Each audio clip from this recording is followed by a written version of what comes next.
satu mahal biayanya, yang kedua ya otomatis lebih lagi dari kompleks untuk pembuatannya.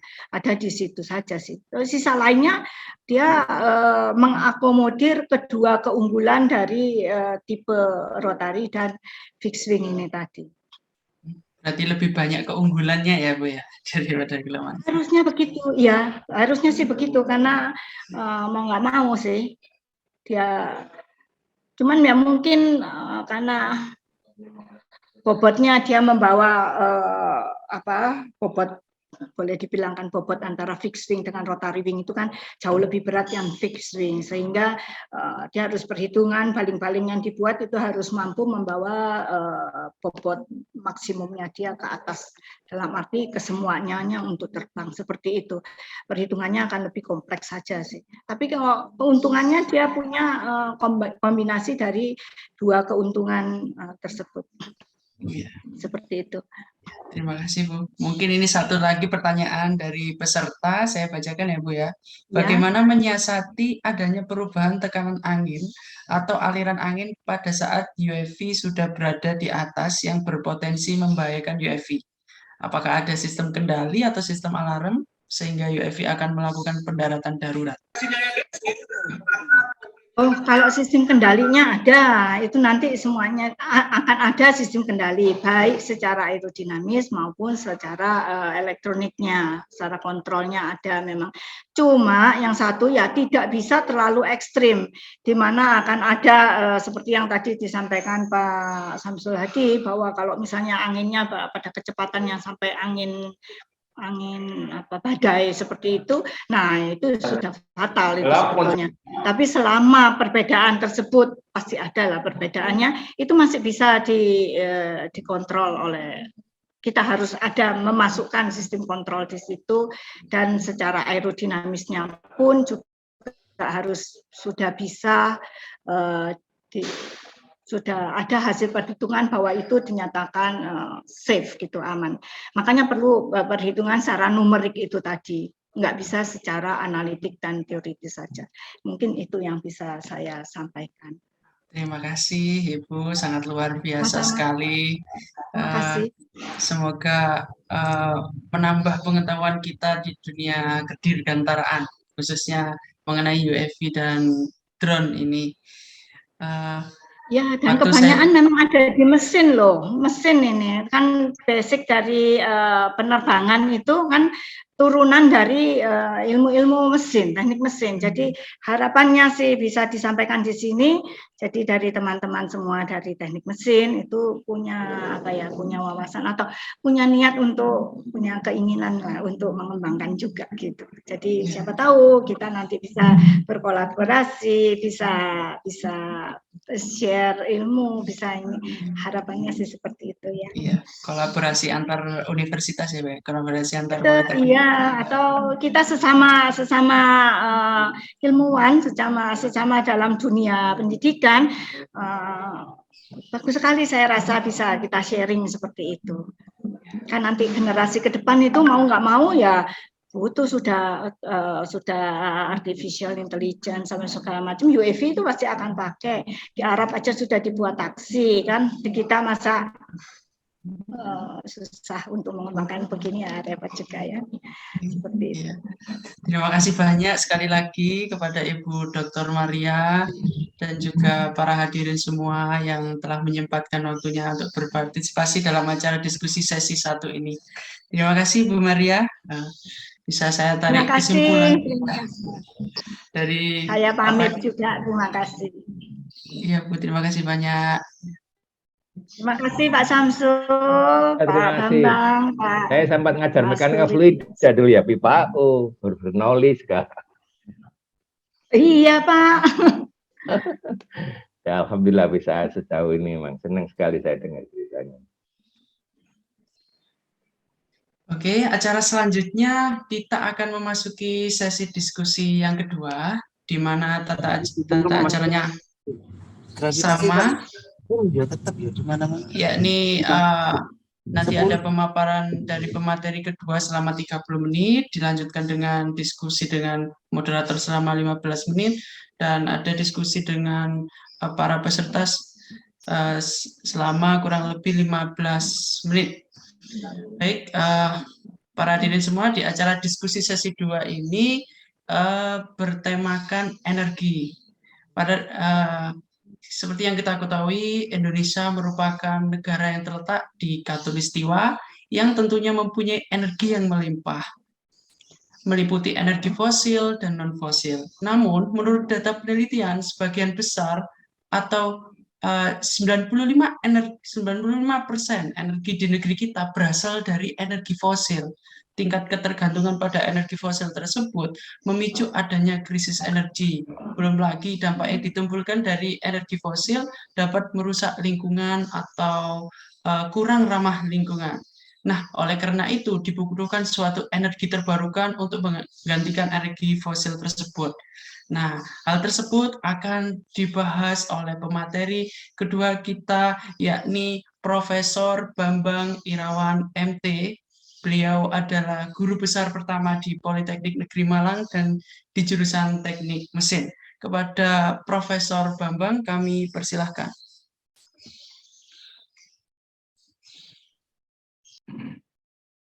Terima kasih.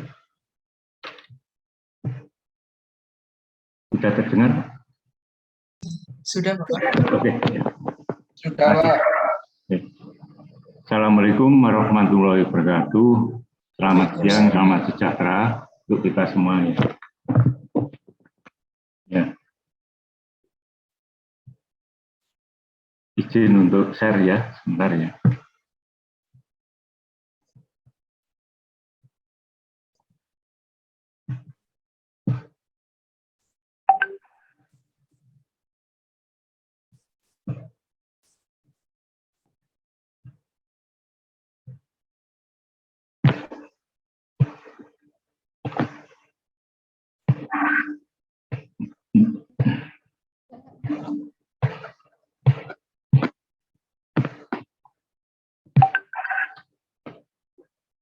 Ya, sambil menunggu share saya, sebenarnya di Indonesia ini kaya sekali akan energi, dan semua apa yang ada di sekitar kita bisa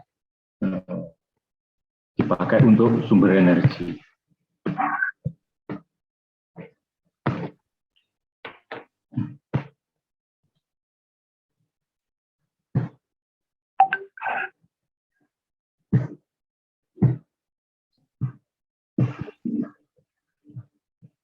Oke.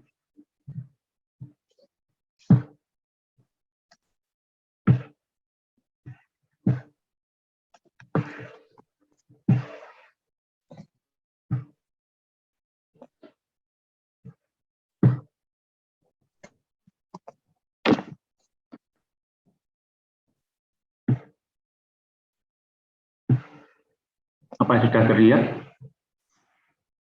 Sudah, Pak. Sudah, oke. Ya, saya ambil topik ini karena kebetulan ada partner dari pembicara berikutnya, yaitu dari PLN. Ini sudah lama sebenarnya, pada periode tahun 2000-an itu sudah diteliti kemungkinan untuk energi terbarukan sebagai sumber energi untuk pembangkit listrik. Nah, itu kalau tidak salah dulu masih Pak Yudhoyono, kalau tidak salah presidennya, itu sudah PLN sudah mempetakan, tapi tahu saya waktu itu untuk mikrohidro atau energi berdasarkan hidro, ya, berdasarkan hidro. Dan di situ banyak sekali di Indonesia yang namanya air terjun itu ya. Nah, bisa dimanfaatkan, diambil energinya untuk dirubah ke energi listrik. Memang ada baiknya karena energi tersebut tidak merusak lingkungan. Nah, kalau energi fosil mau tidak mau bisa merusak lingkungan, tapi mau tidak mau ya ini mudah dipakainya, sedangkan yang lainnya masih butuh pengembangan sehingga akan ada beberapa kesulitan ya. Apa mungkin sudah benar pemetaan energi itu ya nanti ada salah satu pengalaman saya waktu diminta konsultan untuk di Sulawesi ya, nanti ya kita berikutnya. Nah, dengan judul ini tadi kalau kita lihat ya, kenapa saya ngambil di daerah pedalaman? Karena daerah pedalaman belum tentu dapat listrik. Kalau kita di perkotaan tidak masalah. Terus kemudian untuk kendaraan pun kalau di kota ada bahan bakar fosil, mudah dapat murah. Sedangkan di pedalaman kemudian kemungkinan melalui pegunungan dan sebagainya pada daerah-daerah tertentu, nah di situ akan terjadi kesulitan. Sehingga perekonomian di daerah tersebut akan terhambat dengan gara-gara energi. Nah, kemudian pemakaian energi fosil itu di pedalaman biasanya dipakai untuk apa? Ya, ini bisa kita lihat, itu bisa dipakai untuk pembangkit listrik. Jadi di daerah-daerah pedalaman tertentu itu yang nggak ada aliran listrik, itu dipakai untuk menggerakkan genset ya. Untuk menggerakkan genset. Kemudian untuk genset itu mungkin pribadi atau kelompok ya. Kemudian bahan bakarnya ini ambilnya dari mana itu? Ya kalau di pedalaman bisa kita bayangkan ya. Ya nanti ada beberapa kendala di situ ya. Berikutnya untuk bahan bakar transportasi, ya mau tidak mau, biarpun daerahnya terisolasi, itu antar daerah tepi ke tepi itu beberapa kilometer, jadi masih jauh. Sehingga untuk transportasi butuh kendaraan dan bahan bakar.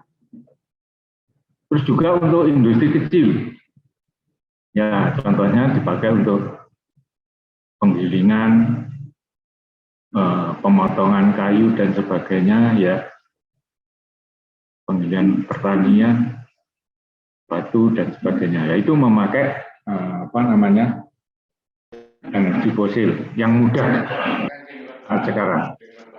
Kemudian pada daerah tertentu juga dipakai untuk pompa air.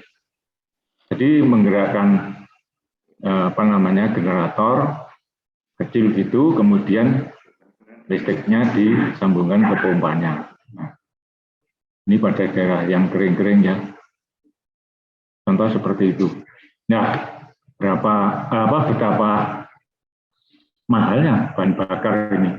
Kalau kita lihat tidak sesuai ya dengan hasil kerja dari industri kecil dan sebagainya ini. Kemudian